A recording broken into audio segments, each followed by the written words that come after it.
हाँ दोस्तों, आज हम लोग पढ़ेंगे मॉडल पेपर। ठीक, 2025 का मॉडल पेपर कक्षा 10 का गणित। ठीक, तो यहाँ पर हम लोग जो इम्पोर्टेंट प्रश्न है पेपर से रिलेटेड वही पढ़ेंगे यहाँ पर। ठीक, जिसमें मान लीजिए बोर्ड एग्जाम में कैसे प्रश्न आते हैं। देखिए, जैसे मान लीजिए पहला प्रश्न है मैथ का। यहाँ हम लिख रहे हैं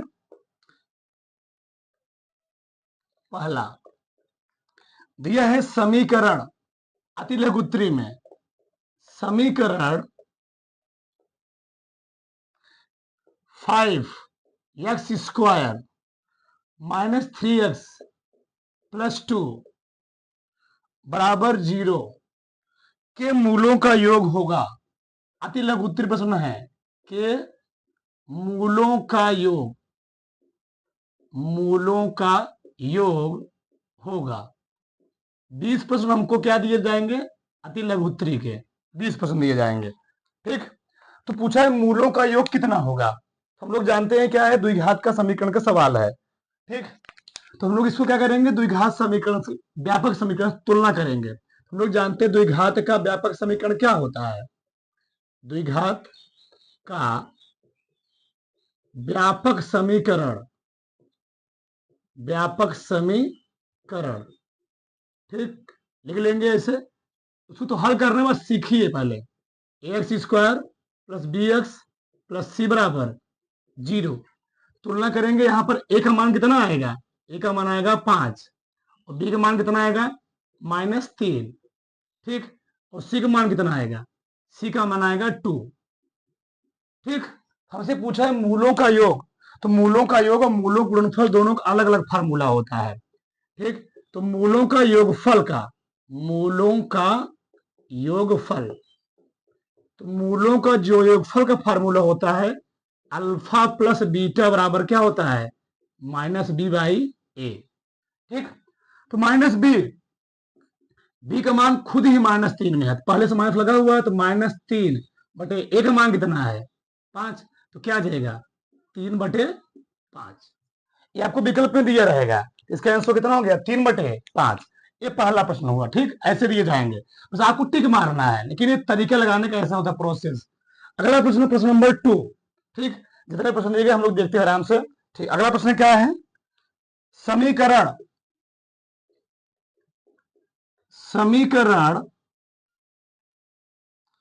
3x² माइनस 2x प्लस 1/3 बराबर 0 का विविक्तकर पूछा है। विविक्तकर है या होगा, मतलब इसका विविक्तकर कितना होगा। ठीक, ये हमको पसंद दिया गया है, डिस्क्रिमिनेंट इसको बोलते हैं। तो फिर से वही करेंगे, द्विघात के व्यापक समीकरण तुलना करेंगे। ठीक, तो हमारा व्युत्पन्न निकलता है। तो द्विघात व्यापक समीकरण क्या होता है, ax² प्लस bx ठीक प्लस c बराबर क्या होता है 0। ठीक, तो a का मान कितना दिया, a का मान दिया गया हमें 3, b का मान दिया गया -2 और c का मान कितना दिया गया 1/3। बात समझ में आई। तो हमको डिस्क्रिमिनेंट निकालने के लिए, विविक्तकर निकालने के लिए, विविक्तकर का फार्मूला होता है d बराबर b² -4ac। ठीक, बताइए b का मान कितना दिया है, b का मान दिया है -2 का होल स्क्वायर माइनस 4 गुणे a का मान दिया है 3 और c का मान कितना दिया है 1/3। ठीक, तो 3 क्या हो गया है, कट गया, 2 दूनी 4, फिर -4, 4 -4 कितना होता है 0। तो कितना कितना आ गया 0 आ गया। ये विकल्प आपको दिया रहेगा। ठीक, अगला प्रश्न, प्रश्न नंबर 3 में इधर लिखता हूं। ठीक, प्रश्न नंबर 3 क्या है, एपी हमको कोई सीरीज दिया गया है, कोई सीरीज दी गई है और सीरीज क्या है, सब हम विद्या क्वेश्चन सवाल लगा रहे हैं। ठीक ना, मॉडल पेपर जो है, मॉडल पेपर। ठीक, देखिए इधर, तो हमको सीरीज कोई दी गई है अरिथमेटिक प्रोग्रेशन एपी।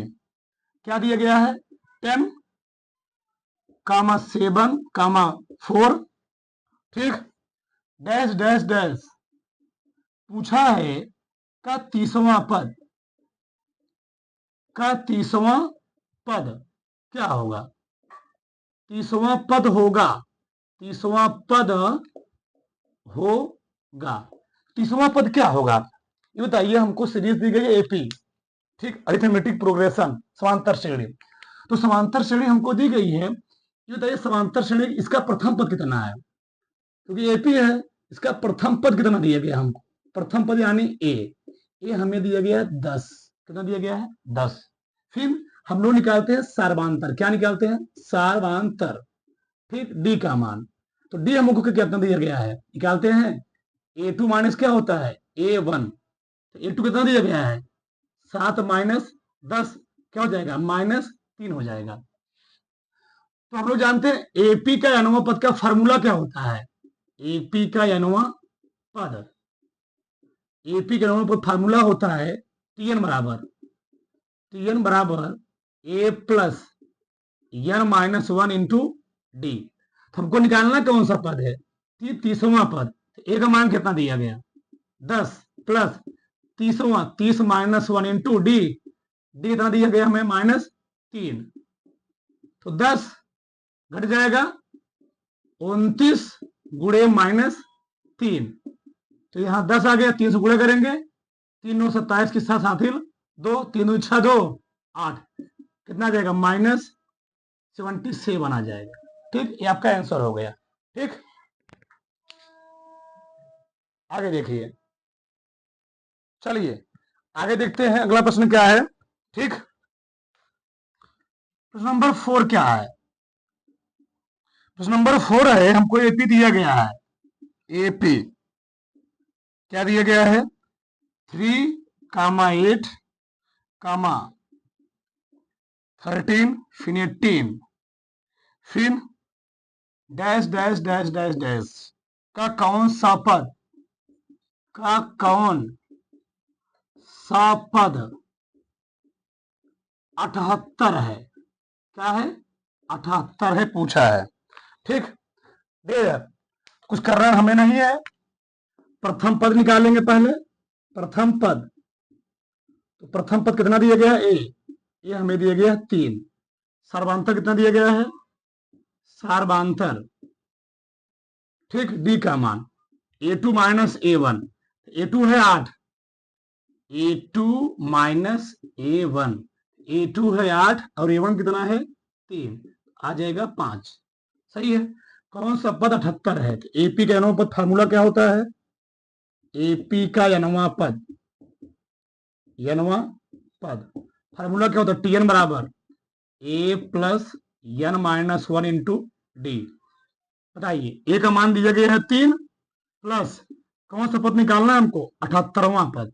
78 पद कौन सा है पूछा है, कौन सा पद 78 है, यानी 13वां पद हमें दिया गया कितना 78, एन का मान फाइंड करना है, डी हमें दिया गया 5 बराबर कितना हो गया 78, 3 उधर गया एन माइनस 1 गुणे कितना आ गया 5, घटेगा आएगा 75, 5 से भाग देंगे एन माइनस 1, तो जब 75 में 5 से भाग देंगे आएगा कितना 15, कितना आएगा 15 बचे 75 15, तो एक गए उधर 15 में एक जोड़ेंगे आ गए 16, तो कौन सा पद 75 होगा 16वां पद कितना होगा 75 होगा। सही है, पर इतना आप सब उतार लीजिए फिर आगे हम बात करते हैं। ठीक,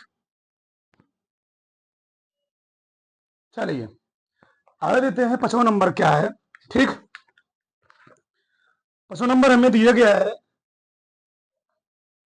प्रश्न क्या है y अक्ष पर, y अक्ष पर एक बिंदु, y अक्ष पर एक बिंदु जो जो बिंदुओं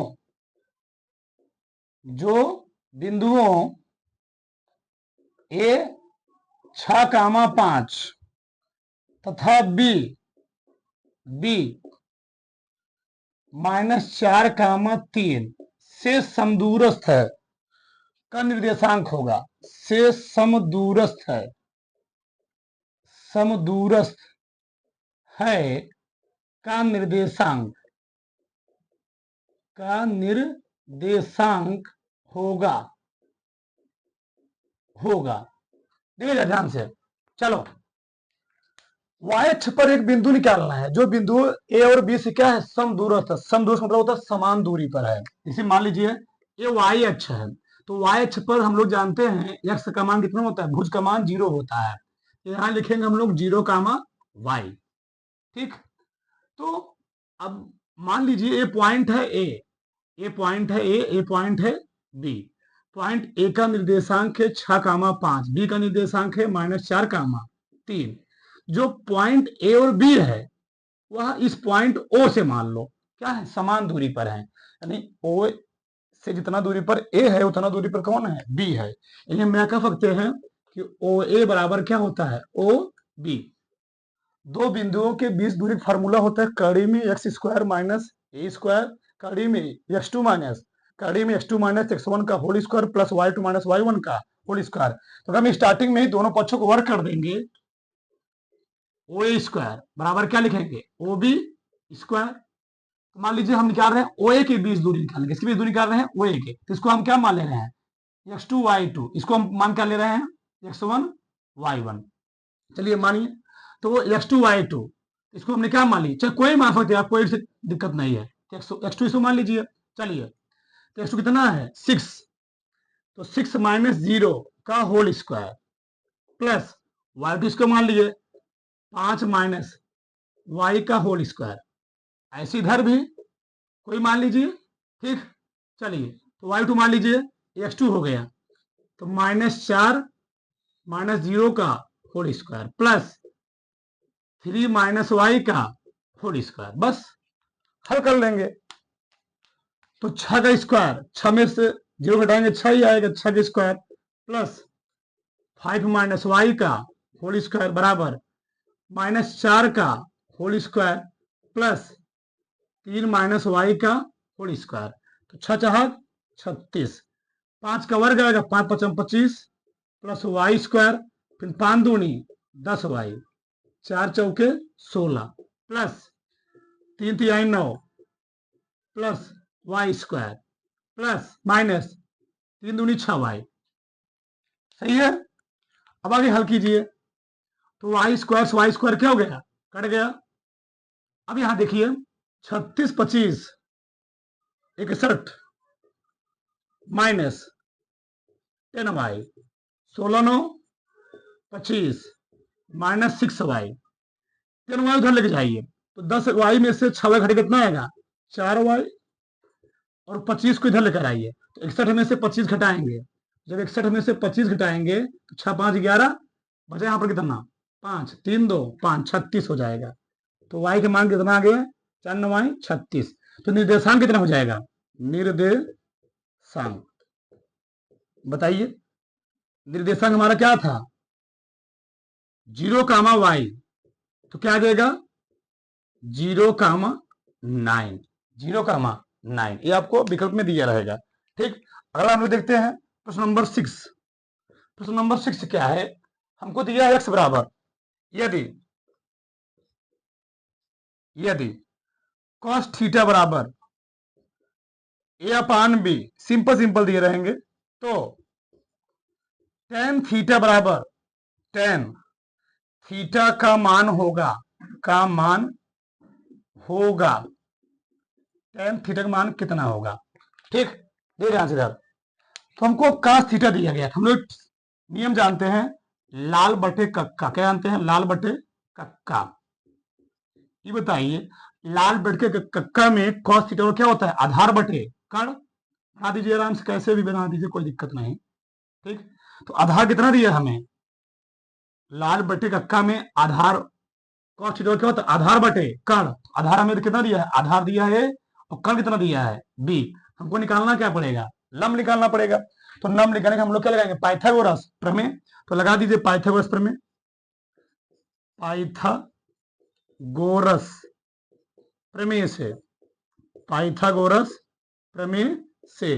तो पाइथागोरस प्रमेय क्या होता है, किसी समकोण त्रिभुज में कर्ण पर बना वर्ग, ठीक, उसके आधार पर बने वर्ग और लंब पर बने वर्ग योग के बराबर होता है। हमको लंब ही निकालना है, क्या निकालना है, लंब ही निकालना है। तो डायरेक्ट हम लंब भी निकाल लेते हैं, घटा देंगे तो लंब स्क्वायर क्या हो जाएगा, कर्ण स्क्वायर माइनस क्या हो जाएगा, आधार के स्क्वायर। ठीक, बताइए। तो लंब, चलो लंब को हम लोग दिखा देते हैं यल से। ठीक, बताइए, लंब को दिखा दिया से, कर्ण हमें दिया गया, कितना दिया गया है? बी। तो बी स्क्वायर, आधार कितना है? ए स्क्वायर। यहाँ पर एल स्क्वायर है, एल बराबर क्या आ जाएगा? कड़ी में बी स्क्वायर माइनस ए स्क्वायर। ठीक, तो हमको बताना था टेन थीटा बराबर, टेन थीटा और क्या होता है? लंब बटे आधार, लंब बटे आधार। बताइए लंब कितना दिया है? लंब हमारा आ चुका है कड़ी में बी स्क्वायर माइनस ए स्क्वायर, आ गया कड़ी में बी स्क्वायर माइनस ए स्क्वायर बटे आधार कितना है? ए। ऐसे सिंपल सिंपल से प्रश्न आएंगे, ठीक, बहुत कठिन हार्ड नहीं रहेंगे। ठीक, आगे देखिए, अगला हमको सवाल नंबर 7 दिया गया है। ठीक, क्या दिया गया है? 9 सेक स्क्वायर ए माइनस 9 टेन स्क्वायर ए, ठीक, बराबर है, करें किसके बराबर है? बराबर है। ठीक, सोच, इतना सिंपल सवाल दिया है, दोनों में कुछ कॉमन है, 9 कॉमन है, तो सेक स्क्वायर ए माइनस क्या हो जाएगा? टेन स्क्वायर ए। हम लोग जानते हैं, क्या जानते हैं? 1 प्लस टेन स्क्वायर थीटा और क्या होता है? Sec square theta. क्या होता है? Sec square theta. तो अगर इस टेन को उधर लेके जाएंगे तो क्या हो जाएगा? Sec square theta minus ten square theta, तो कितना हो जाएगा? एक। ये फार्मूला भी, डायरेक्ट भी, तो 9 गुणे 1 कितना हो जाएगा? 9 आ गया। बस ये करना था। अगला सवाल नंबर 8, सवाल नंबर 8 क्या है देखते हैं। चलिए, अगला सवाल है, भुजा 6 सेंटीमीटर वाले एक वर्ग के अंतर्गत खींचे जा सकने वाले वृत्त का क्षेत्रफल ज्ञात कीजिए। प्रश्न अच्छा प्रश्न है, देखिए, भुजा 6 सेंटीमीटर वाले, 6 सेंटीमीटर वाले एक वर्ग के अंतर्गत, एक वर्ग के अंतर्गत, ठीक, खींचे, खींचे जा सकने वाले, सकने वाले वृत्त का क्षेत्रफल क्या होगा? वृत्त का क्षेत्रफल, वृत्त का क्षेत्रफल होगा, ठीक, मतलब 6 सेंटीमीटर भुजा वाले एक वर्ग के अंतर्गत, एक वर्ग है ऐसा समझिए। पहले हम वृत्त बना लेते हैं। ठीक, ये वृत्त है, अब वृत्त जो है किसी वर्ग के अंतर्गत है, अंदर है, मतलब ये कहना चाह रहा है। ठीक, ऐसे ऐसे, ठीक, तो जो वृत्त है वह क्या है? वर्ग के अंतर्गत है। बताओ, वृत्त वर्ग की भुजा हमें कितनी दी गई है? 6 सेंटीमीटर, 6 सेंटीमीटर। ये बताइए, अगर वर्ग की भुजा हमें 6 सेंटीमीटर दी गई है, इसका मतलब क्या है? हमको वृत्त का व्यास कितना दिया गया? 6 सेंटीमीटर। तो वृत्त का व्यास हमें दिया गया है, वृत्त का व्यास, डायमीटर ऑफ सर्किल कितना दिया गया है? 6 सेंटीमीटर। तो त्रिज्या कितनी हो जाएगी? त्रिज्या होती है व्यास की आधी, व्यास बटे 2, यानी 6 बटे 2, यानी कितना जाएगा? 3 सेंटीमीटर। सही है, 3 सेंटीमीटर, 3 सेंटीमीटर आ गया। अब हमको निकालना वृत्त का क्षेत्रफल, तो वृत्त का क्षेत्रफल सब जानते हो, वृत्त का क्षेत्रफल, वृत्त का क्षेत्रफल क्या होता है? Pi r square, pi r square. ठीक, बताइए, तो पाई आर हमें दिया गया है, कितना दिया गया है? 3 दिया, 3 का स्क्वायर, 3 3 9 पाई सेंटीमीटर स्क्वायर। इतना करना था, सब सिंपल सिंपल प्रश्न दिए हैं। ठीक, बहुत हार्ड नहीं दिए गए हैं। इतना उतार लीजिए, फिर आगे चलते हैं। ठीक, ठीक, चलिए आगे देखिए। ठीक, अगला प्रश्न है प्रश्न नंबर 9। नंबर 9 क्या है? एक लंबवृत्तीय बेलन के आधार का क्षेत्रफल, एक लंबवृत्तीय, एक लंबवृत्तीय बेलन, बेलन के आधार का क्षेत्रफल, का क्षेत्रफल कितना दिया है? 9 पाई सेंटीमीटर स्क्वायर है, 9 पाई सेंटीमीटर स्क्वायर है। तो उसके आधार का व्यास क्या होगा, है तो उसके आधार का व्यास क्या होगा, क्या होगा। तो अति लघु उत्तरीय प्रश्न, ठीक है ना, अति लघु उत्तरीय प्रश्न 1 नंबर के आते हैं, 20 प्रश्न आते हैं आपके पेपर में। ठीक, अब बताइए बेलन, बेलन के आधार हम लोग जानते हैं किसी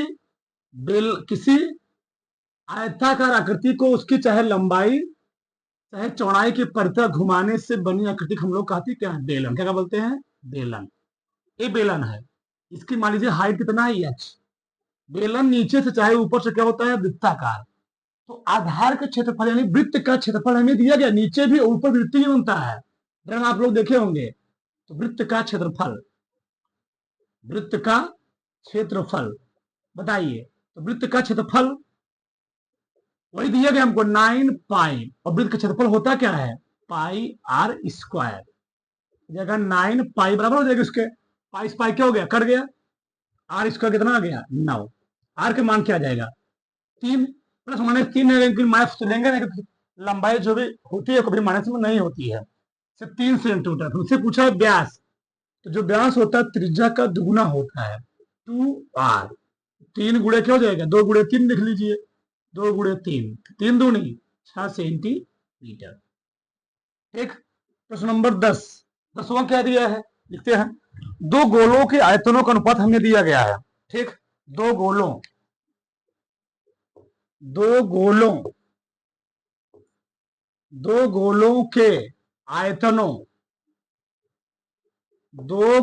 के आयतनों का अनुपात कितना दिया गया हमें, 64 संबंधी 27, 64 संबंधी 27 है। तो उनके वक्र पृष्ठीय क्षेत्रफल का अनुपात क्या होगा, उनके वक्र पृष्ठीय क्षेत्रफल, उनके वक्र पृष्ठीय क्षेत्रफल का अनुपात क्या होगा, ध्यान से इधर दो गोलों के आयतनों का रेशियो दिया गया हमको। ये बताइए गोलों का आयतनों का अनुपात, हम लोग जानते हैं जो गोले का आयतन होता है, गोले का आयतन फार्मूला होता है 4/3 पाई आर क्यूब। ठीक, तो दो गोले हैं भैया, जब दो गोले हैं तो एक गोला मान लिया हमने V1, दूसरे गोले क्या मान लिया V2। पहले गोले का आयतन हम लोग क्या ले रहे हैं 4/3, पाई कांस्टेंट रहेगा, R1 का क्यूब लिख दिए, दूसरे गोले के लिए क्या लिख देते हैं 4/3 पाई R2 का क्यूब। और ये हमें कितना दिया गया है 64/27। अनुपात का मतलब ये होता है क्या, बटे, इसे हमको दिया गया ए संबंधी बी, इसका मतलब क्या है A/B। 4/पाई 4/पाई कट गया, तो क्या गया R1/R2। इसको हम पूरे का क्यूब लिख सकते हैं, बराबर यहां क्या हो जाएगा 4/3 का क्यूब।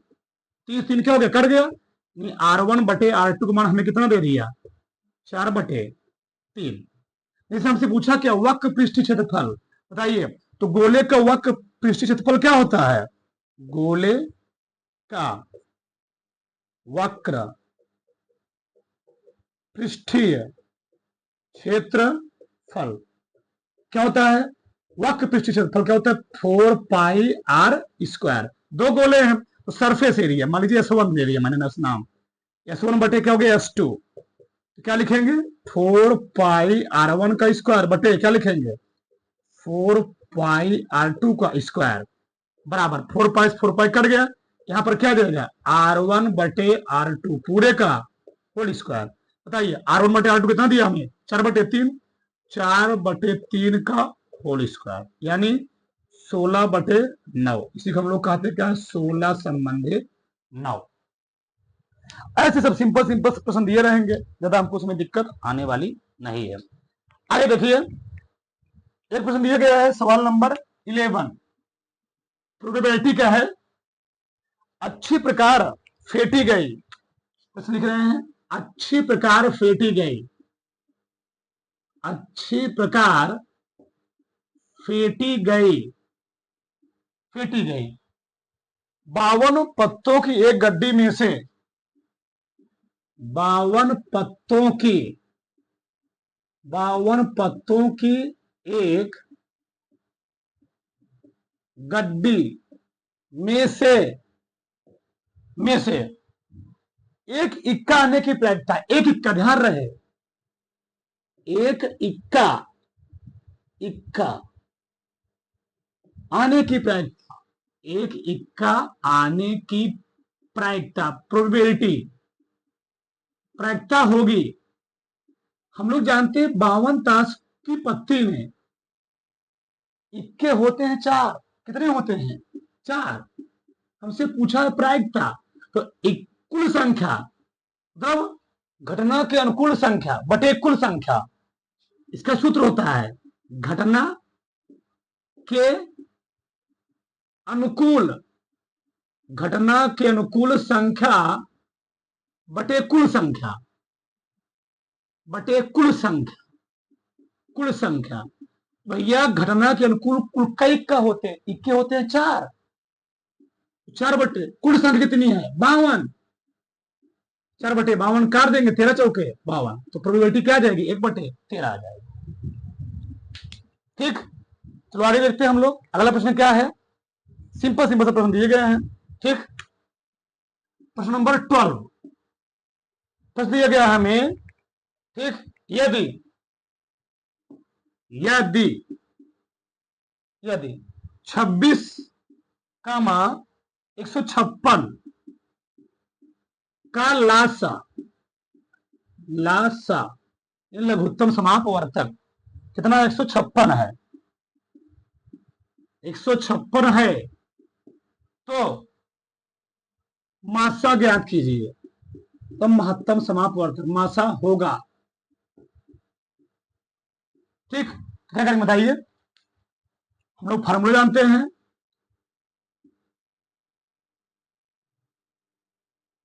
लासा गुणे मासा बराबर पहली संख्या गुणे दूसरी संख्या, पहली संख्या गुणे दूसरी संख्या। ठीक, पहली संख्या गुणे क्या होती? दूसरी संख्या। सही है? तो देखिए इधर लासा हमें दिया गया 156, मासा निकालना है, यक्स मान लेते हैं। ठीक, मासा निकालने यक्स मान लेते, कोई दिक्कत नहीं। पहली संख्या दी गई 26 गुणे 156। ठीक, सब तो कट गया सर, 156 से 156 क्या हो गया? कट गया। एक्स का मान कितना आ गया? 26। नहीं, मासा कितना हो गया? 26। ठीक, आगे देखते हैं सवाल नंबर 13। 13 क्या है? रेखाओं, दो रेखाओं को दी गई है, रेखाओं, रेखाओं। ठीक, x-2 बराबर 0 और y+6 और y+6 बराबर 0 का प्रतिच्छेद बिंदु, का प्रतिच्छेद बिंदु होगा, का प्रतिच्छेद बिंदु क्या होगा? कुछ नहीं करने हैं हमको, हल भी नहीं करने हैं। x-2 बराबर हमको 0 दिया गया है, x बराबर क्या जाएगा? 2। y+6 बराबर हमको 0 दिया गया है, तो y बराबर क्या दिएगा? -6। तो बिंदु क्या हो गया? कुछ नहीं करना था इसमें, तो प्रतिच्छेद बिंदु क्या आ गया? भुज आ गया 2 और कोटि कितना आ गया? -6। ठीक, तो पहले उतारिए, फिर आगे बात करते हैं हम। ठीक, चलिए चलिए आगे देखते हैं। अगला क्या है? हमको प्रश्न दिया गया है, चलिए देखिए इधर 13 तक हुए थे, 14 नंबर। दो बिंदुओं, दो बिंदुओं, दो बिंदुओं 2, 3 और 4,1 के बीच की दूरी होगी, के बीच की दूरी होगी। दो बिंदु हमको दिए गए हैं, उनके बीच का डिस्टेंस निकालना है। बताइए दो बिंदुओं की बीच दूरी फार्मूला क्या होता है? दो बिंदुओं के बीच की दूरी का फार्मूला क्या होता है? डी बराबर कड़ी में x2 माइनस x1 का whole square plus y2 minus y1 का होल स्क्वायर। किसी को भी आप मान लीजिए, आगे वाले को मान लीजिए x1 y1, पीछे वाले को x2 y2। लगाइए इसी पे। x2 कितना दिया गया है? 4। x1 कितना दिया गया है? 2 का होल स्क्वायर। y2 1, y1 3 का होल स्क्वायर। ठीक, 4 में 2 घटेंगे कितना आएगा? 2 का स्क्वायर। यहाँ का कितना घटेगा? -2 का स्क्वायर आ गया। ठीक है, तो यहां पर आ गया 2 दूनी 4, 2 दूनी 4, 4 से कितना होता है? 8 आ गया। अच्छा, 8 को हम लिख कर सकते हैं 2 गुणे 2 गुणे 2, इसका जोड़ा बन जाएगा, इसका जोड़ा नहीं बनेगा। कितना जाएगा? 2 कड़ी में 2 इकाई। ठीक है, ऐसे। ठीक, कोई दिक्कत नहीं है, तो सिंपल प्रश्न है, कोई दिक्कत इसमें है नहीं। अगला सवाल नंबर 15 देखिए। अगला प्रश्न क्या है? ठीक, यदि बिंदु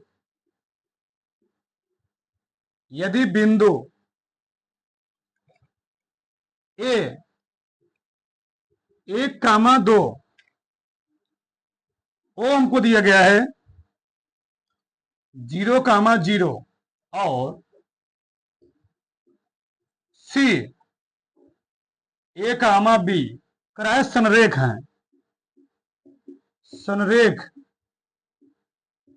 हैं, तो ए व बी में संबंध बताइए।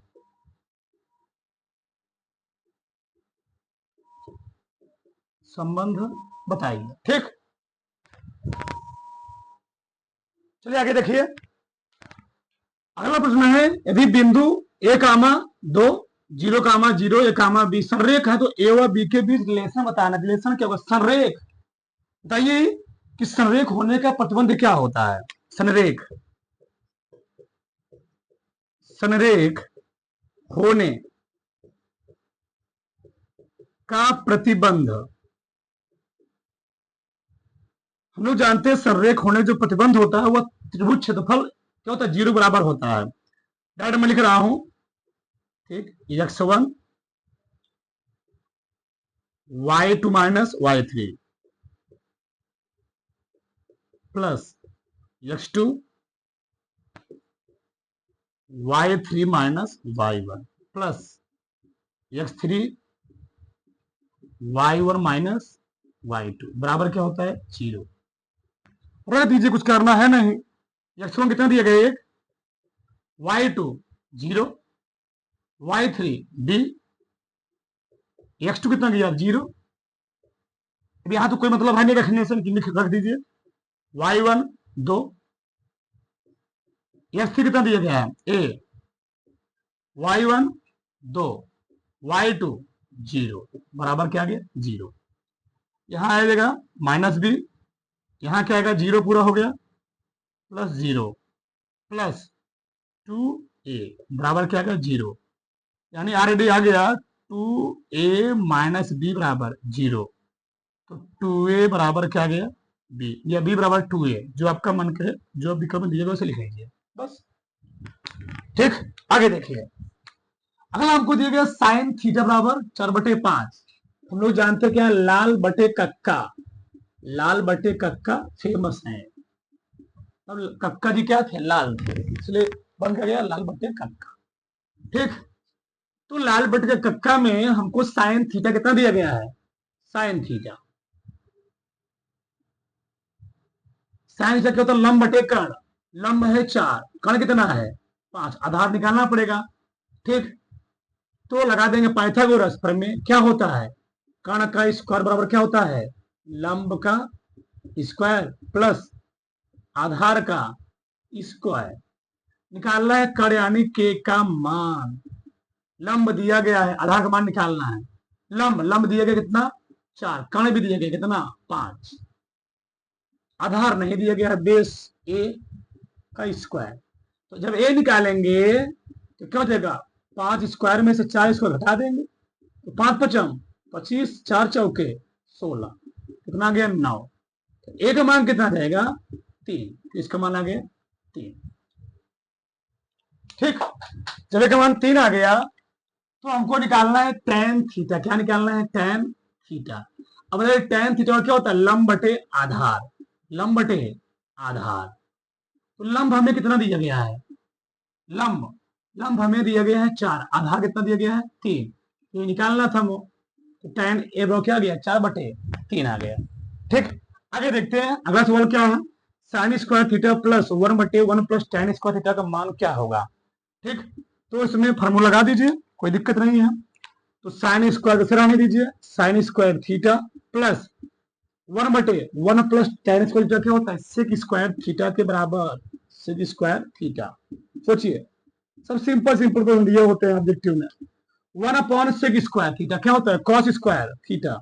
ये हम लोग जानते हैं, जो सेक होता है वो कॉस का उल्टा होता है। तो sine square theta plus cos कितना होता है? 1 होता है। तो इसका आंसर कितना आ गया? 1 आ गया। ठीक, उतार लीजिए, फिर आगे चलते हैं। चलिए आगे देखिए। यदि शांत जल में नाव की चाल 8 किलोमीटर पर घंटा है तथा धारा की चाल 3 किलोमीटर पर घंटा है, धारा के विपरीत नाव की चाल। देखिए, धारा के विपरीत अपोजिट, अगर हम हवा के साथ चलते हैं तो वहां पर हमारी चाल क्या होती है? जुड़ जाती है। अपोजिट चलते क्या होती है? वहां पर चाल क्या होती है? घट जाती है। ठीक, तो इसी प्रकार से यहां भी है। धारा के विपरीत जो चाल होगी, पहले लिख लीजिए। नाव की चाल दी गई है, शांत जल में नाव की चाल, नाव की चाल। चलिए आगे देखिए। तो शांत जल में नाव की चाल कितनी दी गई है? 8 किलोमीटर प्रति घंटा। और धारा चाल कितना दी गई? 3 किलोमीटर प्रति घंटा। विपरीत पूछा है, धारा के विपरीत नाव की चाल। धारा के विपरीत नाव की चाल, नाव की चाल। तो क्या करेंगे? तो घटा देंगे। ठीक, धारा की चाल में 8 माइनस 3 क्या जाएंगे? 5 किलोमीटर प्रति घंटा। अगर यही पूछो तो धारा के साथ नाव की चाल तो जोड़ देते, कि धारा के साथ हमारी स्पीड क्या होती है? बढ़ जाती है। जैसे मान लीजिए हवा चल रही हो, ठीक, हम उसके साथ चल रहे हो, हम मान लो कहीं जा रहे हो, पीछे से हवा आ रही हो, क्या होती है? हमारी स्पीड क्या होती है? बढ़ जाती है। उसी प्रकार से यहाँ भी है, जिस समय नदी बढ़ रही है उसी दिशा में चलेंगे तो हमारी स्पीड क्या ऑटोमेटिक बढ़ जाएगी। उसके अपोजिट आएंगे तभी स्पीड क्या होगी? घट जाएगी। तो वही चीज है, अपोजिट आएंगे तो घटेगी, उसी साथ चलेंगे तो जुड़ेगी। ध्यान रखिएगा। आगे हमको आंकड़ा दिया गया है, कह इसका समांतर माध्य बताइए। ठीक, इसको हम पहले लिख लेंगे, चाहे आरोही चाहे अवरोही क्रम में। तो आरोही क्रम क्या होता है? बढ़ते हुए क्रम। 2, 4, 5, 6, 8। समांतर माध्य को हम लोग कहते हैं औसत। क्या कहते हैं? औसत। ठीक, चाहे समांतर माध्य कहे, कभी डाउट मत पड़िएगा, ये आपसे प्रश्न फिक्स रहेगा। समांतर माध्य कहे या आपको माध्य कहे या औसत कहे, तीनों बात एक ही होता है। ठीक, तो होता कैसे में है? कुल पदों का योग, कुल पदों का योग, कुल पदों का योग बटे क्या? कुल पदों की संख्या। डायरेक्ट सब संख्या लिख रहे हैं। ठीक, संख्या। तो कुल पद कितने हैं? 2 प्लस 4 प्लस 5 प्लस 6 प्लस 8 बटे किससे भाग देंगे? कितने पद हैं? 5। 4 2 6, 6 5 11, 11 6 17, 17 17 3 20, 5 25, नहीं, हाँ सही है, 17 17 8 25 सही है। 25 बटे 5 कितना आ गया? 5 पचम 25। ठीक, आगे देखिए। अगला 1 से 9 तक की प्राकृतिक संख्याओं का माध्य। फिर वही पूछ लिया। इसके 2 तरीके हैं, हम आपको 2 तरीके बताएंगे। देखिए, पहला तरीका तो वही है, आप क्रम से लिखिए संख्या 1 2 3 4 डैश डैश डैश डैश कहां तक 9 तक। तो पहला तरीका क्या है, माध्य का, कुल पदों का योग, कुल कुल पदों का योग बटे पदों की संख्या, पदों की संख्या। तो कुल पदों के योग लिखोगे फिर ऐसे लंबा होगा, तो इसका अभी शॉर्टकट तरीके बताएंगे। 4 + 5 + 6 + 7 + 8 + 9 बटे 9 लिखोगे, 9 पद है, जोड़ोगे टाइम लगेगा। तो 2 1 3 3 3 6 6 4 10 10 5 15 15 6 21 21 21 7 21 7 28 28 28 2 30 30 6 36 और 36 9 45। तो 45 बटे 9 आएगा कितना 5। इसमें टाइम लगा। शॉर्ट ट्रिक क्या, ट्रिक से कैसे लगाएंगे, अगर हमको कोई भी समांतर श्रेणी का कोई भी टर्म दिया गया है, उसके पदों का जो डिफरेंस है समान है, तो पदों का डिफरेंस समान होने पर हम लोग करते क्या है, पहला पद ट्रिक है औसत निकालने का, पहला पद और लास्ट पद जोड़ के 2 से भाग दे दो। फार्मूला होता है पहला पद प्लस अंतिम पद, बहुत खतरनाक तरीका है। ठीक, बटे क्या लिखेंगे 2। तो पहला पद 1 है, अंतिम पद कितना है 9 है, बटे 2। तो 9 ये 10 बटे 2 कितना आ गया 5। पहले कितना आया 5। तो यहाँ टाइम लगा, यहाँ पर क्या हुआ तुरंत जोड़ तुरंत 2 से भाग दे दी, क्योंकि अब ऑब्जेक्टिव प्रश्न है तो वहां क्या कोई ऐसे दिखाना है, टाइम लगेगा। ठीक, अगर कोई भी सवाल हो ऐसा समांतर श्रेणी का, पदों के बीच डिफरेंस समान है, अगर पदों के बीच डिफरेंस समान हो तो पहला पद और अंतिम पद जोड़ के तुरंत 2 से भाग दीजिए, उनसे वही आएगा। ठीक, तो आपके लिए 20 प्रश्न हो गए। अगर आपको वीडियो अच्छा लग रहा है, ठीक, तो इस चैनल को सब्सक्राइब कीजिए। चैनल का नया नाम है यूपी बोर्ड क्रैकर। ठीक, इसमें हम सभी 10th का और 12th का केवल 10th और 12th का केवल बोर्ड से रिलेटेड ही सभी प्रश्नों को, जो बोर्ड में प्रश्न आएंगे 2025 में, उससे रिलेटेड ही प्रश्नों को फिजिक्स केमिस्ट्री मैथ 12th वालों के लिए और 10th वालों के लिए साइंस और मैथ पढ़ेंगे विस्तार से। अगर आपको वीडियो अच्छा लग रहा है, सभी लोग चैनल को सब्सक्राइब कीजिए, कमेंट कीजिए। जय हिंद, जय भारत।